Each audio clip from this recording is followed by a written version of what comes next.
Her betrayal surfaced, and she presumed I'd overlook it, unaware of the deliberate consequences I had prepared. It started with a faint discomfort, a subtle doubt that gnawed at me. There was no solid proof, no intercepted text or blatant confession, just an unshakable feeling that something was amiss. It was a Wednesday night when she mentioned she was off to a work dinner with her team. The explanation seemed innocent enough, but when she came back, a new scent lingered on her, vibrant, sweet, nothing like the fragrance she chose for me. I inquired about her evening, and her smile spread to wide to practiced. She described it as a fun night with colleagues, but her eyes darted away for a brief second. I noticed. I stayed quiet, nodding as if satisfied. I wasn't one to jump to conclusions, but a crack had appeared. When you've shared years with someone, you feel the ground shift beneath you, even before the fire becomes visible. In the weeks that followed, I kept my emotions in check, never raising my voice or accusing her. I simply watched. Her phone turned into a vault, always face down, always silenced. She'd smile at messages, insisting they were from work. So,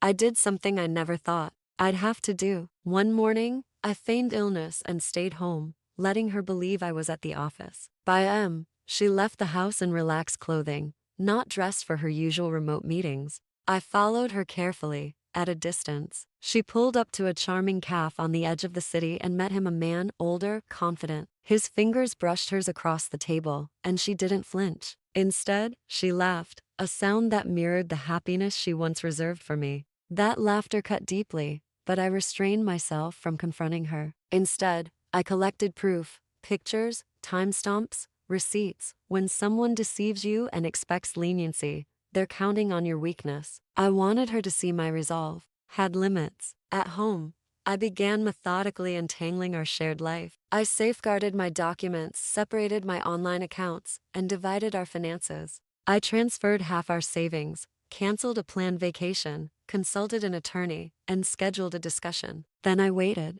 A week later, she returned home looking shaken, claiming work was draining and seeking solace. I held her tightly, fully aware of her lies, and suggested, let's get away for a weekend, just the two of us, to rediscover each other. Her eyes lit up, convinced she still had my trust. I booked a tranquil lakeside rental, packed her favorite white wine, and told her to take Friday off. She did, radiating excitement, like a teenager swept up in a new romance. My strategy was clear: one meal, one unveiling, one boundary she'd never cross again. That night, on the cabin's rustic deck, I poured her a glass of wine. We lifted our glasses. To what? She asked with a smile. To endings, I answered. She laughed, thinking it a playful remark, until I slid a folder toward her. Inside were the photos, copies of her texts from her cloud storage, the attorney's letter, and a lease agreement bearing only my name. Her face fell, her complexion draining as she scrambled for words, denials,